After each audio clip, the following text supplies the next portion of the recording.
Olá pessoal, modelo atômico de Niels Bohr, 1913.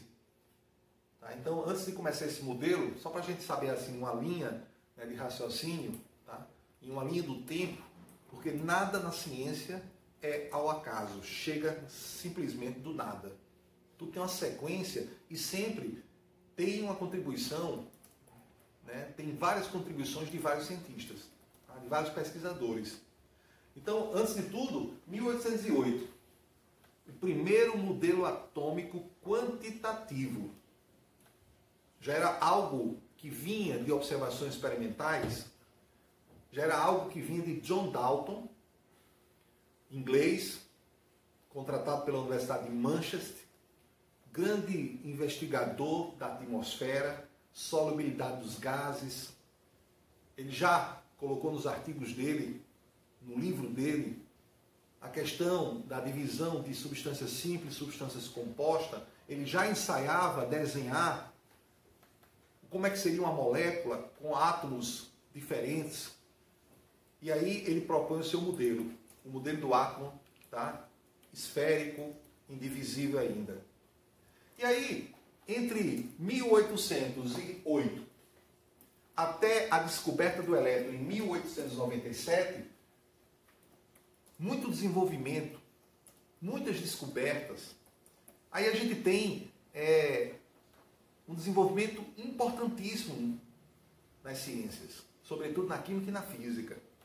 Nós temos o desenvolvimento da termodinâmica estatística, as figuras de Boltzmann, de Kirchhoff. Nós temos vários desenvolvimentos. Agora, para J.J. Thomson chegar em 1897 e descobrir o elétron,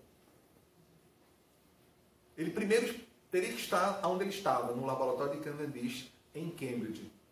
Ele também teve acesso ao quê? A várias descobertas, como por exemplo, né, o uso do tubo de William Crookes. Aquele tubo de gás rarefeito, que foi produzido, que foi idealizado, para estudar a condutividade elétrica dos gases. Para isso precisava ter uma fonte de tensão, de DDP, de diferença de potencial, suficiente para medir essa condutividade dos gases. E aí o tubo de Crookes, a descoberta dos raios catódicos. Os raios catódicos sofrem influência do campo magnético. Precisava de uma bomba de vácuo. E aí quando chega em 1897, J.J. Thomson, no seu laboratório, para a época muito sofisticado, com todos os equipamentos que um laboratório poderia ter naquele momento, consegue uma bomba de vácuo tão boa que consegue colocar a quantidade de gás dentro do tubo de Crookes. Uma quantidade tão pequena, extremamente rarefeita, que produziu os raios catódicos. E quando foi colocado um campo elétrico perpendicular à direção dos raios catódicos, J.J. Thomson, pela primeira vez, consegue ver o desvio, consegue ver que as cargas positivas do campo elétrico conseguia atrair a carga negativa, conseguia atrair, né, os raios catódicos. Isto é, os raios catódicos é formado por algo, né, que tem carga elétrica negativa. Muda os eletrodos, muda o gás, o mesmo resultado. Isto é, todas as substâncias é composta de átomos e os átomos têm uma partícula elementar, em todos eles a mesma partícula elementar, o elétron. Descoberto o elétron. Mas só em 1904, a partir dessa descoberta dele, J.J. Thomson publica o artigo propondo o seu modelo, o famoso modelo do pudim de passas. No modelo dele, parte positiva e elétrons incrustados nessa massa positiva. Esse é o modelo de J.J. Thomson, 1904, Universidade de Cambridge. Tá? Perfeito. Agora, em 1911, Rutherford consegue ter acesso a experimentos, a resultados de experimentos de pesquisadores lá, pós-doc, supervisionado por ele, o Geiger e o Madden, onde esses resultados mostram que se incidir partículas alfa numa camada fina de ouro, esses raios alfa, muitos passam, alguns desviam e outros retornam. E aí o Rutherford propõe o famoso modelo nuclear. Ou seja, o modelo de átomo de Rutherford, proposto a partir de um artigo publicado, né, de autoria só dele, totalmente teórico, usando estatística, usando resultados experimentais, e ele propõe que o átomo deve ter um núcleo extremamente denso, carregado positivamente, de preferência, e que os elétrons deveriam estar girando em torno desse núcleo, tipo modelo planetário. E aí, o que é que acontece? Em 1911, já tinha passado pelo laboratório de Rutherford um dinamarquês, o físico dinamarquês Niels Bohr. Então, Niels Bohr, ele tanto passou em Cambridge, no laboratório de J.J. Thomson, então ele conheceu todo esse processo, né? Ele entendeu como foi descoberto o elétron, ele conheceu todos os experimentos, depois ele vai para o laboratório e trabalhar com Ernest Rutherford em Manchester, e aí Bohr, conhecendo esse artigo de Rutherford, observação importante, não deu nem tempo esse modelo de Rutherford ser absorvido pela comunidade acadêmica da época, pela comunidade científica da época. Niels Bohr tinha um objetivo, dar estabilidade a esse modelo de Rutherford, tá? Do antigo supervisor dele. Por quê? Porque se esse elétron estiver realmente em movimento ao redor do núcleo, ele vai sobreviver no máximo, na ordem de 10 a menos 9 segundos. Na ordem de nanosegundos. Então, esse modelo de Rutherford, altamente instável. O átomo ele não vai existir com essa proposta. Então, chega Niels Bohr, que é a proposta da nossa aula de hoje, chega Niels Bohr com um objetivo, dar estabilidade ao modelo do átomo do seu supervisor, de Ernest Rutherford. Ele já estava em Copenhague, já tinha voltado, já tinha sido contratado para trabalhar como professor da Universidade de Copenhague, e ele vai atrás de propor os seus postulados. E qual foi o primeiro postulado proposto por Bohr? O primeiro postulado proposto por Bohr foi que o momento angular do elétron que está em torno do núcleo positivo, ele era quantizado. Ele só poderia apresentar múltiplos do H cortado. Então, teria que ser um H cortado, 2 H cortados, 3 H cortados, porque N apresenta só valores positivos. Tá certo? E de onde Bohr tirou essa informação? Ele não tirou de lugar nenhum. Ele postulou essa informação. É um postulado. Mas ele tinha que ter, né, alguma ideia para isso. Os postulados têm que ter uma coerência. Os postulados, né, tem que ser baseado em alguma informação. Não precisa demonstrar, mas precisa de ter, né, essa justificativa pelo menos plausível. De onde ele tirou isso? Ora, a constante Planck,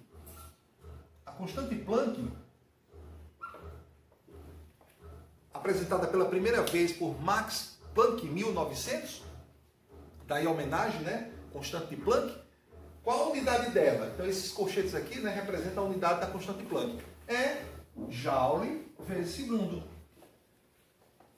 Rapidamente para saber de onde mais ou menos Niels Bohr tirou esse postulado aqui, a quantização do momento angular. Tá? Joule é Newton vezes metro, vezes segundo, então. Então, a unidade da constante de Planck vai ser igual a quem? De onde vem o Newton? Massa vezes aceleração, né? Da força, segunda lei de Newton. Então, o Newton, a homenagem a Newton aqui, é massa em quilograma, eu estou trabalhando com o sistema internacional, vocês estão percebendo, vezes metro por segundo ao quadrado, aceleração. Então, vezes o que aqui? Ó? Metro e vezes segundo. Então o que é que vocês estão percebendo aí? Ó? Dá para cortar alguém, pessoal? Segundo ao quadrado aqui no denominador, eu corto um deles com esse aqui. Ó. E o que é que a gente percebe aqui? Que a unidade da constante de Planck, ela é, na verdade, ó, quando a gente destrincha tudo, é massa vezes velocidade vezes comprimento. E o que é isso?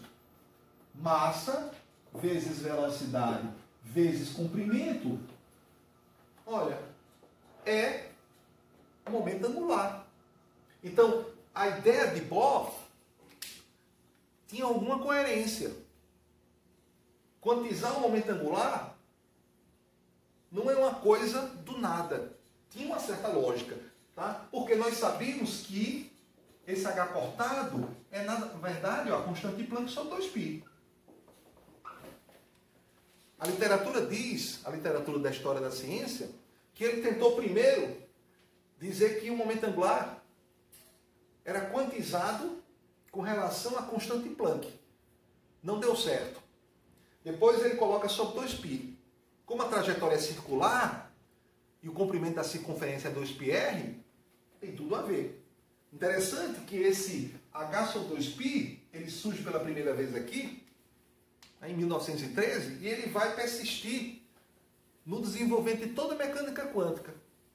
Apesar do desenvolvimento da mecânica quântica ondulatória, não tem nenhum link com o modelo atômico de Bohr. Olha que interessante. Então o H cortado ele vai fazer parte das nossas próximas aulas.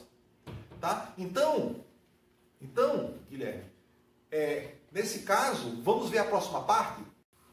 Continuando, como nós já sabemos que o momento angular é quantizado, e será um múltiplo de H cortado, que nós já sabemos que é constante de Planck sobre 2π, tá? Daqui nós podemos tirar o quê?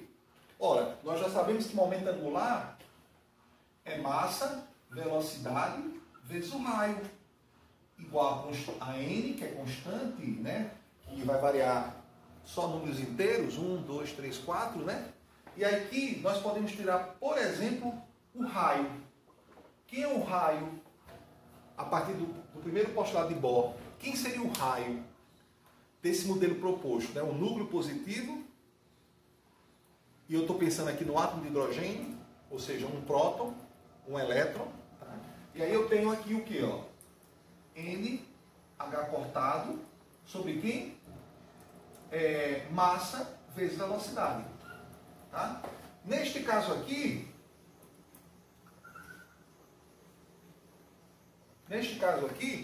nós não temos ainda, por exemplo, né, temos um raio aqui que depende de valores inteiros de n.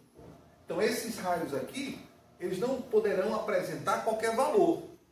Já existe aqui uma quantização do raio proposto para o átomo de hidrogênio. Um próton, um elétron. Tá? Mas nós podemos melhorar mais isso aqui. Melhorar como? Olha que interessante. Estamos o quê? Estamos aqui apresentando o modelo atômico de Bohr para o átomo de hidrogênio. O modelo atômico para o átomo de hidrogênio, Bohr entendia que seria um próton e um elétron. O elétron é atraído pelo núcleo, pelo próton que está localizado no núcleo, a partir de uma força elétrica.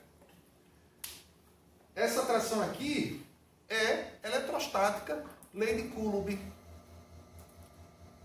A trajetória é circular, então se é circular, aqui eu tenho o quê?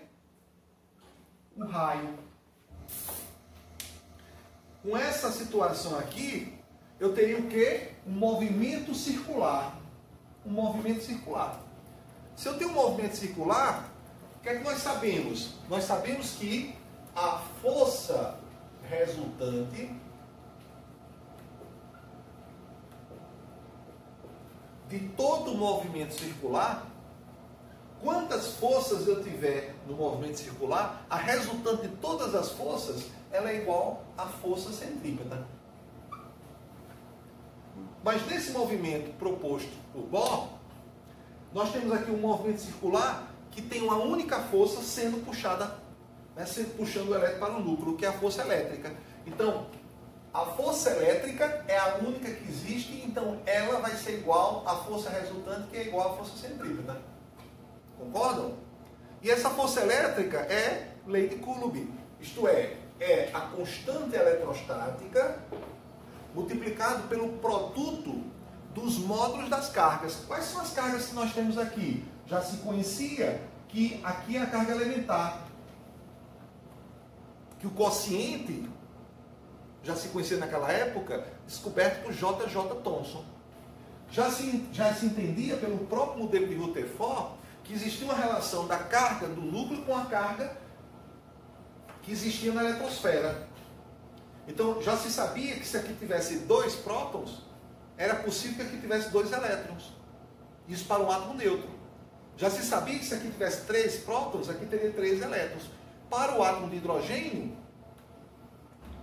que já se entendia que era o átomo mais simples naquela época, se eu tinha um próton aqui, eu tinha um elétron aqui. Então aqui a carga seria mais E, aqui a carga seria menos E. Então, como aqui força elétrica é o produto dos módulos das cargas, então o produto desse módulo dessas duas cargas vai ser o quê? E ao quadrado. Dividido por quem? Pelo raio ao quadrado. O que é que eu estou escrevendo aqui? A famosa lei de Coulomb, que vocês conhecem. O que é força centrípeta? Força centrípeta é massa vezes aceleração centrípeta. Quem é a aceleração centrípeta aqui nesse movimento circular? Olha, constante eletrostática, carga ao quadrado, sobre raio ao quadrado, igual a massa, aceleração centrípeta é velocidade ao quadrado, sobre o quê? O raio. Tá certo? Dá para cortar alguém, pessoal? Olha, 2, aqui ó, né? Aqui é R ao quadrado, R vezes R, cortei um deles com R. E aí eu tenho o que aqui, ó? Eu tenho a constante eletrostática, tenho o quadrado da carga elementar sobre o raio, e eu tenho aqui, ó, massa, velocidade ao quadrado, tá? Vou guardar essa expressão aqui e vou chamar essa expressão aqui de equação 1. Vou chamar de equação 1. Essa equação vai ser muito importante para daqui a pouco eu mostrar a vocês qual a energia que esse elétron vai ter. E aí vai ser a energia, melhor dizendo, atômica aqui, a energia desse átomo de hidrogênio, quando esse elétron estiver, por exemplo, num determinado raio. Qual vai ser a energia do elétron quando ele estiver no outro raio? Nos raios que nós já estamos percebendo aqui, que não será qualquer raio. Esses raios apresentarão valores quando N for 1, quando N for 2 e também com relação às velocidades. Tá? Essa massa aqui é a massa do elétron. Perfeito. Então, neste caso aqui, outra coisa que eu posso mostrar a vocês é que esse valor aqui, ele é muito conhecido na física elétrica também, na física clássica. Ele é conhecido como potencial elétrico. Então, quando eu tenho duas cargas, e aqui eu estou tendo uma visão, tá, de duas cargas pontiformes. Quando eu tenho duas cargas pontiformes, eu tenho aqui uma energia potencial elétrica. Esse elétron, como nós já sabemos, ele vai ser atraído pelo próton. Esse próton seria atraído pelo elétron. Então existe aqui, de acordo com a posição que eles estão, ou seja, R, se eles se aproximam, se eles se afastam, essa energia se modifica. Como é chamada a energia que se modifica de acordo com a posição? Energia potencial. Como é de origem elétrica? Energia potencial elétrica. Então, essa energia potencial elétrica aqui, eu vou até colocar aqui, ó. Vou colocar aqui. A energia potencial elétrica é igual a quem, gente? Nós conhecemos lá da física elétrica, da física geral 3, que é K, o produto das cargas, só que aqui não é em módulo, tá? Não é em módulo. A lei de Coulomb, gente, a lei de Coulomb, né? Força elétrica é igual a K módulo das cargas ao quadrado sobre R ao quadrado, tá? Ou melhor, escrevendo melhor isso aqui, tá? Escrevendo melhor, força elétrica é igual a constante eletrostática e o produto dos módulos, ó, módulo da carga Q1, módulo da carga Q2, só para a gente lembrar, sobre R ao quadrado, ó. Olha que interessante. Aqui é força elétrica, aqui é vetor. Isso aqui é uma grandeza vetorial. Então aqui eu estou calculando a intensidade da força. Então por isso que tem que ter módulo aqui. Tem que estar em módulo. Já aqui, é energia potencial. Energia, gente, não é uma grandeza vetorial. Energia é uma grandeza escalar. Então aqui o sinal da carga vai influenciar. Como o produto das cargas aqui, mais com menos é menos, essa energia potencial é negativa. K, tá? Neste modelo aqui, ó, o produto aqui vai ser E ao quadrado, mas esse produto não vai dar positivo, tem um menos aqui, sobre o raio. Olha que interessante. A energia potencial elétrica aqui é igual a essa expressão. Essa expressão nós já vimos nesta aula hoje, já. Aqui, ó, é a mesma expressão, só que lá é negativo, aqui é positivo. Então, essa expressão aqui, quando nós fizemos aqui, igualamos essas duas forças, chegamos aqui no valor muito próximo aqui, só trocando o sinal, da energia potencial elétrica. Esse valor aqui, alguém já viu em algum lugar? Vocês viram também. Eu vou aproveitar esse espaço aqui, ó. Nós sabemos que a energia cinética é o quê? Massa, velocidade ao quadrado sobre o quê? 2. Então, aqui tem quase isso, só falta o 2. Então, esse lado aqui, na verdade, pessoal, é o dobro da energia cinética. Esse lado aqui, com sinal oposto, é a energia potencial elétrica. Daqui a pouco vou fazer essa relação, tá? Vou precisar agora.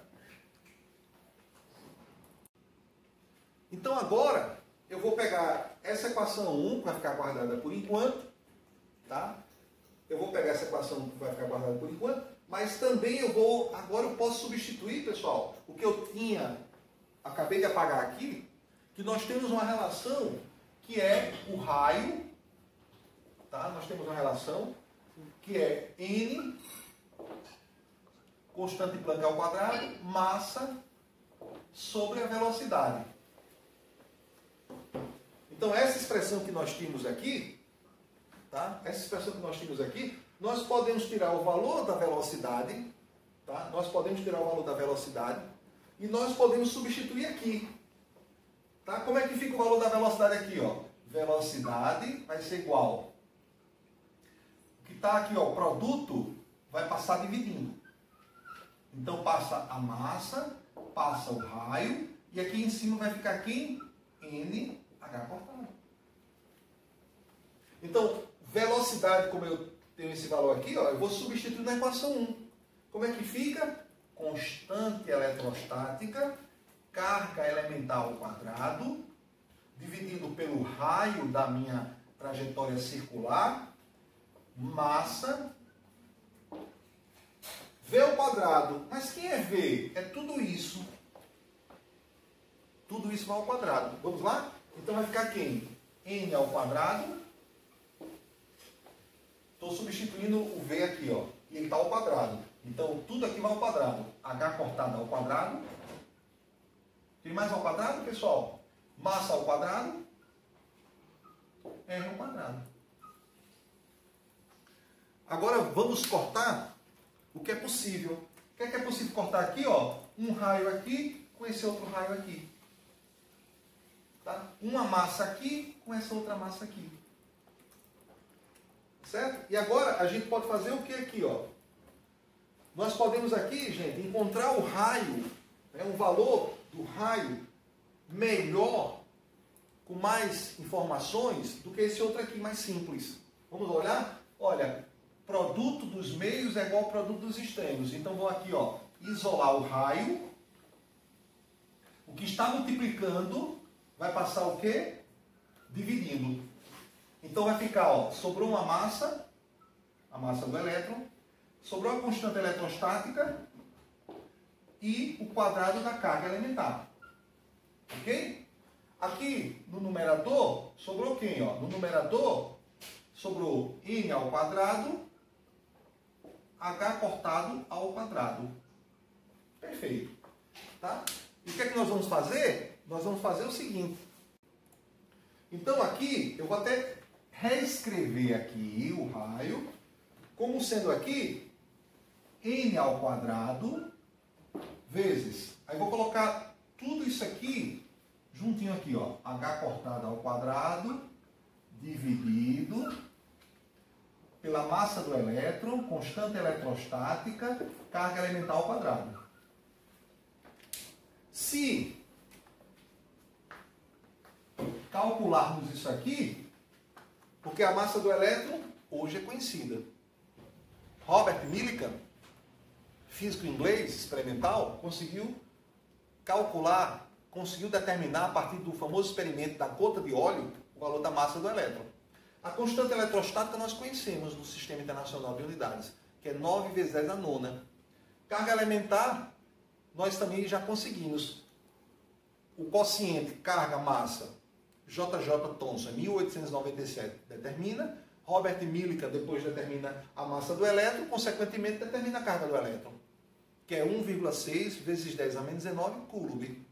E aí a constante de Planck também é conhecida, lá da radiação do corpo negro, como também dos experimentos também de Robert Millikan, do efeito fotoelétrico, que pegou a equação de Einstein, que explicou o efeito fotoelétrico em 1905, e também determina a constante de Planck. Aqui é constante de Planck sobre 2π. Então, todos esses valores aqui, que numa próxima aula eu vou até calcular, que algumas pessoas têm dificuldade de fazer esse cálculo aqui, você vai chegar exatamente no valor que nós vamos chamar de raio de Bohr.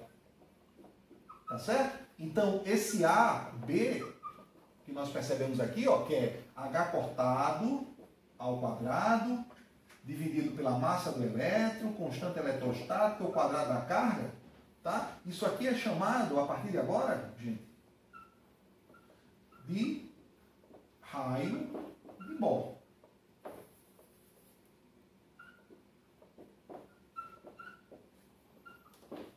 Substituindo todos esses valores, que nós chamamos hoje de constante universal, porque aqui é a constante eletrostática no vácuo. Não vai ter outra constante eletrostática no vácuo, na natureza. Massa do elétron. A massa da carga elementar, que está em todo lugar. Carga elementar e a constante de Planck são todas constantes universais.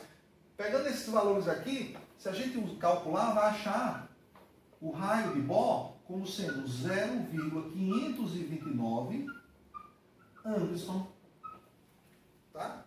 Então, a primeira conclusão aqui do modelo atômico de Bohr, que depois nós vamos calcular aquela energia que eu prometi, né? A energia do átomo de Bohr. Aqui nós vamos ter o quê? Que o raio do átomo de Bohr, né, foi feita a proposta, que vai ser o quê? Múltiplos, né, desse valor aqui. Múltiplos do raio de Bohr. Então, o átomo de hidrogênio, ele estando mais estável possível, o N é igual a 1. Se o N é igual a 1, 1 ao quadrado é 1 vezes o raio de Bohr, que é 0,529 angstrom. Então, o átomo de hidrogênio, a partir do modelo de Bohr, até agora aqui, usando o primeiro postulado, nós usamos apenas o primeiro postulado. Nós conseguimos entender que, de acordo com o modelo do átomo de Bohr, para o átomo de hidrogênio, o átomo vai ter um diâmetro de cerca de 1 angstrom. Aqui é o raio, o diâmetro, 2 vezes o raio, um pouquinho maior do que 1 angstrom. Então, quanto mede o átomo de hidrogênio? Cerca de 1 angstrom, ele no estado de menor energia. Esse elétron que está na primeira órbita, no primeiro raio, ou seja, o N igual a 1, esse elétron pode ir para outras órbitas, para outros raios, ocupar trajetórias circulares com outros raios? Pode. Aí é o segundo postulado de Bohr. Tá? Então, para fazer o segundo postulado de Bohr, vamos ver agora Então, nós podemos ter o primeiro raio como sendo igual ao raio de Bohr. Então, o modelo atômico de Bohr para o átomo de hidrogênio, o primeiro raio vai ser 0,529 Angstrom. Tá? Associado a esse raio, nós vamos ter uma energia que eu vou chamar E1. Mas eu posso ter um segundo raio, que é N igual a 2. 2 ao quadrado, raio de Bohr. Tá? E eu vou ter o quê? 4 multiplicado pelo raio de Bohr. Tá certo? Só para que a gente tenha aqui uma noção, esse raio de Bohr, isso aqui seria quanto? Ó? Seria 4 que multiplica 0,529. Eu teria 2,116 Angstrom, que teria uma segunda energia. Né? Observação, né? O elétron está se afastando do núcleo. O elétron está se afastando do próton. Então, a energia potencial elétrica vai mudar. Então, nós temos uma mudança de energia de fato. Então, qual foi o segundo postulado de Bohr? Observação importante. A partir do primeiro postulado, nós podemos dizer o quê? Nós podemos dizer que agora, né, pelo modelo de Bohr, o elétron ocupa o quê? Órbitas circulares, importante aqui, ó, circulares estacionárias.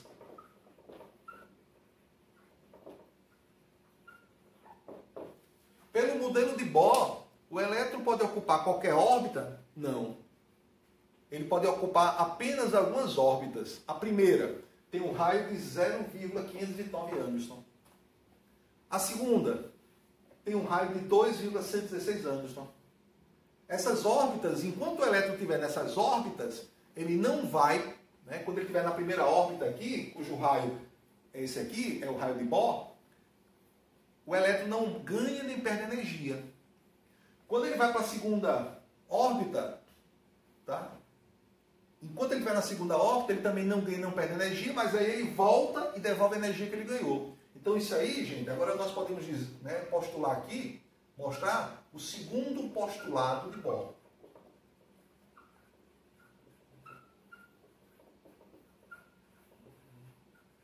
Tá? Então, a partir dessas órbitas estacionárias, que o elétron não ganha, não perde energia, então Bohr propõe exatamente o quê? Ele propõe que nós temos aqui, ó, a primeira órbita, o n igual a 1.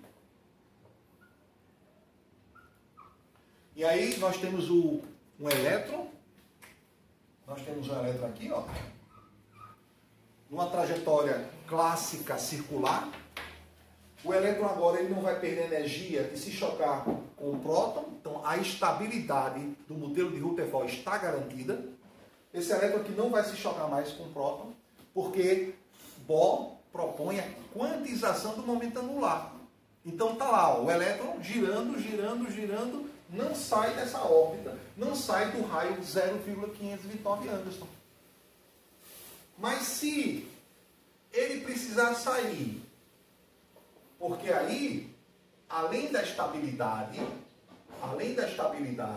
considera essas órbitas aqui que eu estou desenhando, pessoal, circular, né? Tá bom? Ó, essas órbitas aqui, elas são extremamente, ó, elas são perfeitamente circulares, tá bom? Então, essa segunda órbita aqui é um n igual a 2. Em Angstrom, quanto é que vai ser esse raio aqui? Considerando isso aqui uma órbita circular, 2,116 Angstrom, certo? Tinha outra coisa, tinha outro fenômeno, tinha outro objetivo que Bohr tinha que alcançar, porque a estabilidade do modelo de Rutherford já tinha sido alcançado. Ele teria que explicar os espectros atômicos do hidrogênio. Se o modelo de Bohr estiver certo, se o raio do átomo de hidrogênio estável tem 0,529 Angstrom, ele tem que conseguir explicar também, a partir desses valores aqui, o átomo, né, de hidrogênio que emite luz e que absorve luz. Ou seja, o espectro de emissão e de absorção dos átomos de hidrogênio. E para isso, tá, qual foi a ideia dele? É o segundo postulado. Ele diz o seguinte, ó, ora, se o elétron ele for para um raio cujo N é igual a 2, e aí surge pela primeira vez o que nós chamamos hoje de primeiro número quântico, então esse número inteiro, 1, 2, 3, 4, que nós chamamos de N, é o primeiro número quântico, tá, que continua depois. Então, quando o elétron vai do N igual a 1 para o N igual a 2, quando ele vai de um raio 0,529 Armstrong para um raio de 2,116 Armstrong, ele só vai se ele receber uma energia que não é qualquer energia. Bohr conhecia os espectros de linhas do hidrogênio, de raias do hidrogênio. Então ele sabia que essa energia aqui precisava ser quantizada também.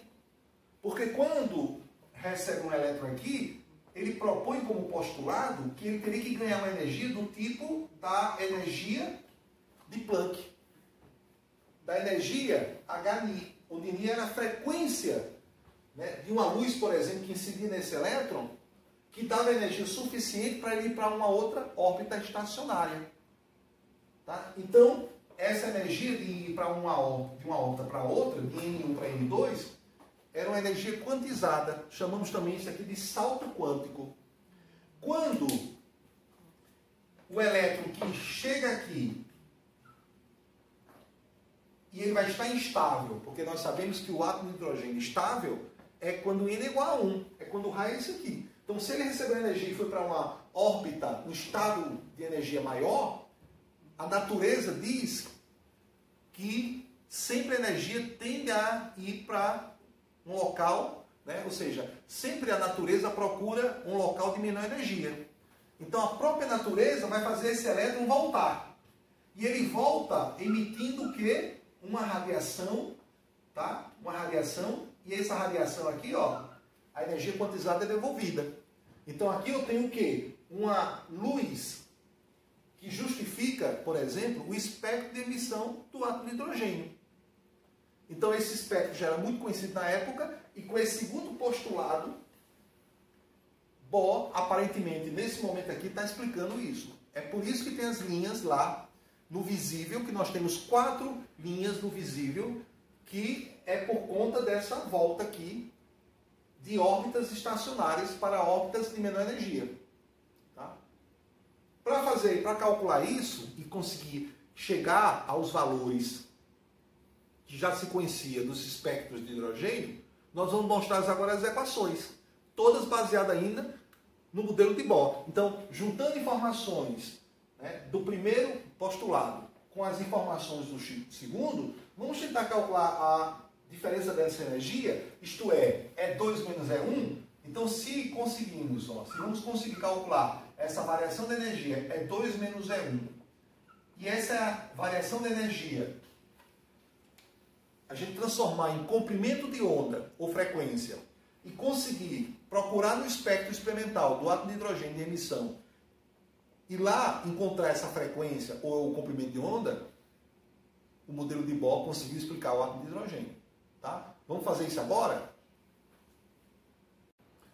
Continuando, nosso objetivo agora é encontrar, de fato, se esse segundo postulado de Bohr, usando a física clássica e usando já alguma contribuição da energia quântica, por isso que esse modelo é chamado de modelo semiclássico, tá? E ele abre as portas, por exemplo, para a mecânica quântica conseguir tentar explicar a estrutura atômica naquela época.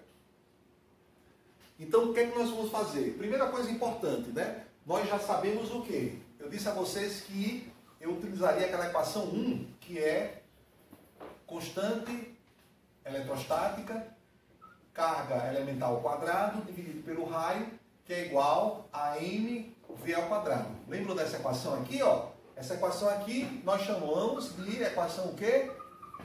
Equação 1. Muito bem. Tá certo? Nós temos também uma segunda equação, que é a equação, que eu vou chamar de 2, que nós chegamos no raio do modelo atômico de Bohr. Né? Que ele, na verdade, é o quê? N ao quadrado, que multiplica o quê? Que multiplica o raio de Bohr. Esse raio de Bohr, nós já sabemos o valor, que é importante calcularmos, para praticar, usar as unidades, análise dimensional, é importante vocês fazerem esse cálculo. Nós já chegamos ao valor que é 0,529 Armstrong. Mas nós chegamos a um valor, né, demonstramos aqui, que ele é igual a N ao quadrado, constante de Planck ao quadrado, sobre a massa, tá? Sobre a massa K, carga ao quadrado, vezes massa. Perfeito. Tá? Então, o resultado. Eu vou chamar essa equação aqui de 2. Certo? Então, o que é que nós temos? Olha que interessante. Precisamos encontrar essa variação de energia. E temos que comparar essa variação de energia com o comprimento de onda do espectro de emissão do átomo de hidrogênio. Porque o modelo de Niels Bohr é o modelo do átomo de hidrogênio. Se tiver tudo certo, ele conseguiu explicar satisfatoriamente o átomo de hidrogênio, em 1913. Perfeito? Então, o que é que nós sabemos? Olha, eu tinha dito a vocês que isso aqui, tá, é a energia potencial, só que com carga com sinal negativo, com carga oposta. Aqui é positivo, aqui é negativo. Tá? Mas aí dá para a gente relacionar, gente, o quê? Nós vimos também que, eu posso dizer, tá, que esse valor aqui é, na verdade, o dobro da energia cinética, porque a energia cinética clássica é massa V ao quadrado sobre 2. Tá? Então, percebemos o quê? Ó? Se esse valor é o dobro da energia cinética, e se esse valor, que é o dobro da energia cinética, é igual a esse valor, só que sinal trocado, ou seja, é o dobro da energia potencial, só que sinal trocado, olha o que eu posso escrever. Energia cinética vai ser igual ao dobro da energia potencial, só que sinal trocado. Porque isso aqui equivale à energia potencial, mas o sinal aqui deve ser negativo para que isso aconteça. Então, na verdade, a energia cinética é o dobro da energia potencial. Muito bem. O que é energia mecânica? A energia mecânica, ou a energia total, vai ser igual à energia potencial mais a energia o quê? Cinética. Tá certo? A energia cinética. O que é que nós estamos percebendo aqui, pessoal? Olha, a energia cinética, né, essa energia cinética aqui, nós vimos que é o dobro da, né, ela é o dobro da energia cinética, tá? Tem uma questão aqui que eu estou percebendo aqui, o dobro da energia cinética, tá, é igual à energia potencial negativa. Então essa equação aqui eu vou corrigir, tá? Na verdade, o que eu queria dizer, né, a gente percebeu que isso aqui é o dobro da energia cinética, então o dobro da energia cinética, agora sim, ó, é menos a energia potencial. Perfeito. Tá? Então, no caso aqui, ó, a energia vai ser igual à energia potencial. Que é energia cinética? Olha, esse 2 está multiplicando, passando, dividindo, vai ser menos a energia potencial sobre 2. Tá? Energia potencial sobre 2. Então, a energia total desse meu sistema aqui, a energia total desse meu sistema aqui, é, na verdade, a metade da energia potencial eletrostática. Tá?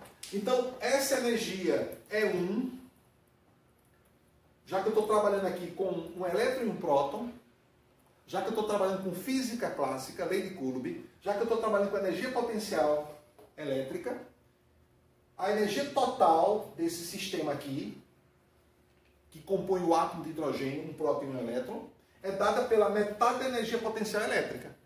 Isto é, a energia A energia total vai ser igual. Que energia potencial elétrica? Nós já sabemos, olha, menos K quadrado da carga elementar sobre R. Como é dividido por 2? Sobre 2R.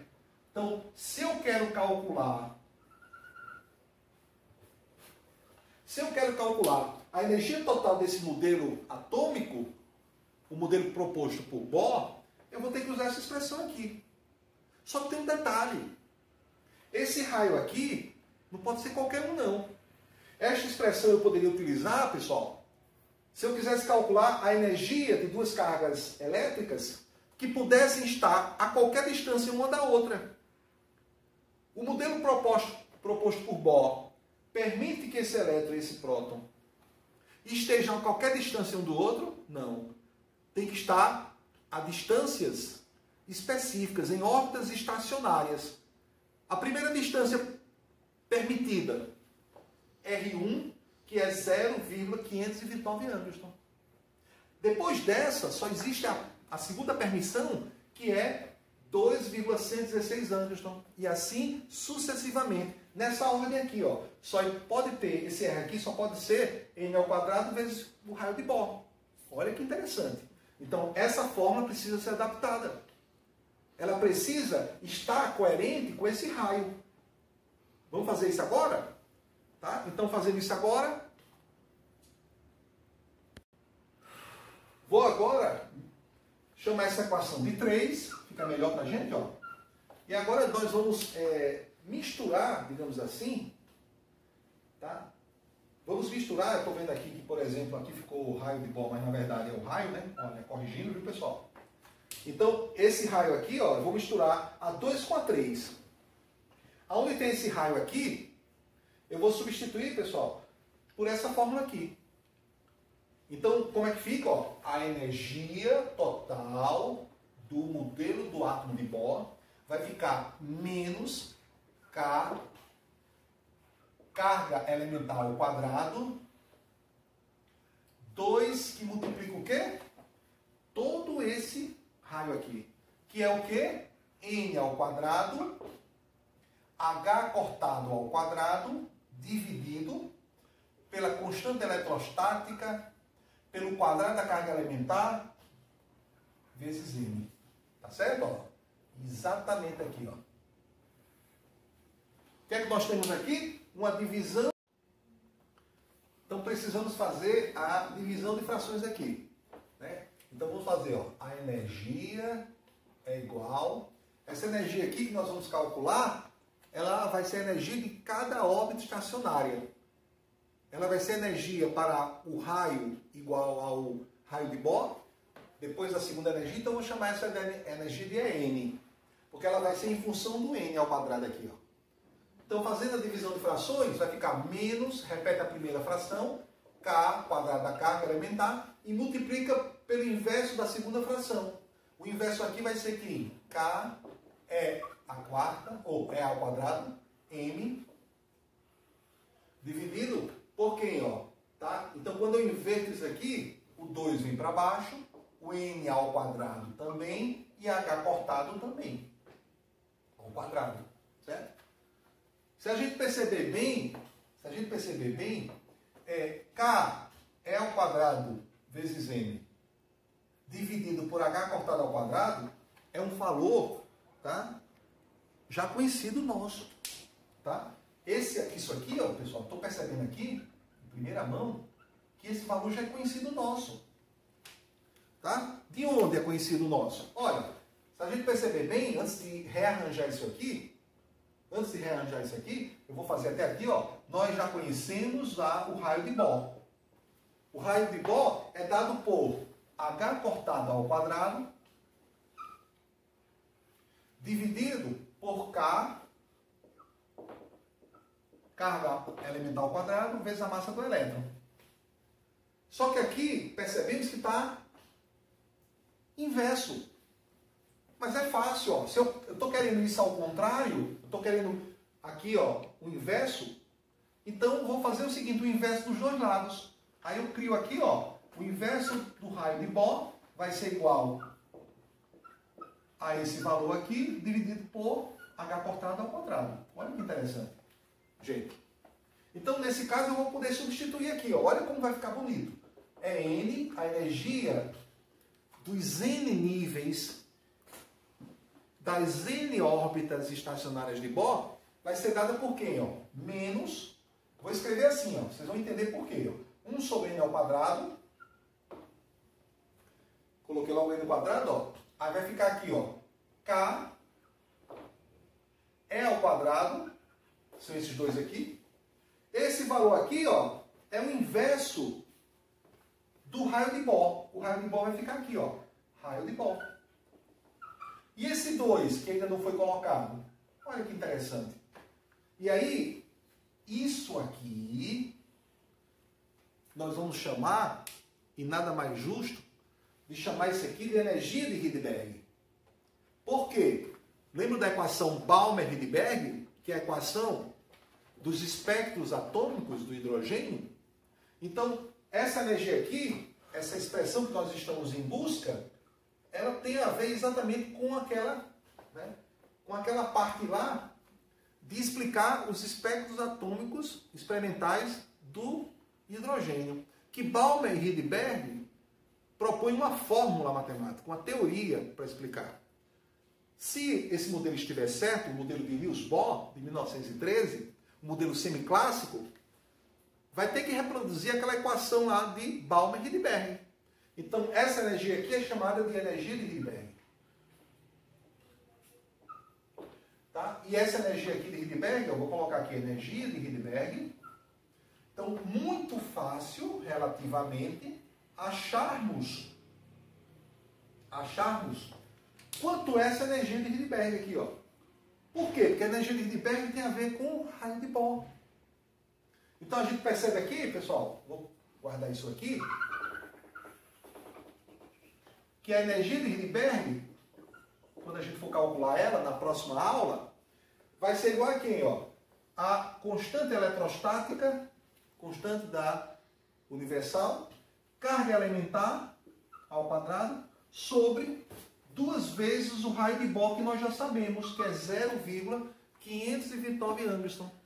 Então, esse valor nós vamos calcular. Então, quanto é a energia do primeiro nível do átomo de hidrogênio, proposto, né, pela proposta de Bohr? Tá? Vai ser simplesmente, ó, E1 igual 1 sobre 1 ao quadrado. Vai dar 1 vezes a energia de Rydberg, que nós vamos calcular depois. Ó. Então, essa é a primeira energia. Para o elétron ir para a segunda órbita estacionária, tá, eu vou ter que calcular a energia 2 e depois fazer a diferença das duas energias. Tá? Então, só para entender aqui, ó, quanto é a energia 2? Quando o raio é aquele 2,116 Angstrom. Tá? Então, vai ser quanto? 2 menos 2, N é 2. 2 ao quadrado, 4, 1 quarto. 1 quarto de quem? Da energia de Rydberg. 1 quarto da energia de Rydberg. Para saber o salto quântico, eu vou ter que fazer o quê? Ó? A variação da energia. Tá? Nós estamos vendo o quê, pessoal? Nós queremos ver exatamente, ó, quando o elétron ele está no nível 1, aqui é o próton, aqui é o elétron, aqui é o nível 1. Quando o elétron vai para onde? Para o nível 2. O que é que eu tenho no nível 1? Uma energia, eu tenho no nível 1 aqui, uma energia atômica igual a quem? A energia de Rydberg. Que é calculada como? Tá? A energia de Rydberg é calculada como, pessoal? Por esse valor aqui, ó, esses valores aqui. O elétron, ele vai para o nível 2. Nível 2. Ele precisa de uma energia o quê? Quantizada. E ele vai para a energia nível 2, ó, ele vai aqui estar na energia 2. Como é que calcula essa energia? Para se igualar a Hν. É exatamente esse ΔE. Ó. Basta você fazer a energia 2 menos a energia 1. quando você faz a energia 2 menos a energia 1, o que é que nós vamos ter? Essa variação da energia aqui, ó. Quanto é a energia 2? Tá? A energia 2 é menos um quarto da energia de Rydberg. Menos, quanto é a energia 1? Menos a energia de Rydberg. E aí nós temos o quê? Ó? Essa variação de energia vai ser igual, menos com menos é mais. Então vai ser aqui, ó, menos um quarto mais um inteiro da energia de Rydberg. Menos um quarto mais um inteiro, aqui eu vou ter o quê, pessoal? Eu vou ter 3/4 da energia de Rydberg. Então, olha que interessante. Para o elétron ir do nível 1 para o nível 2, ele precisa receber uma energia igual a Hν, e essa energia também é igual a 3/4 da energia de Rydberg. Numa próxima aula, nós vamos ver que essa expressão que eu acabei de achar aqui, ela explica muito bem a equação de Balmer-Rydberg.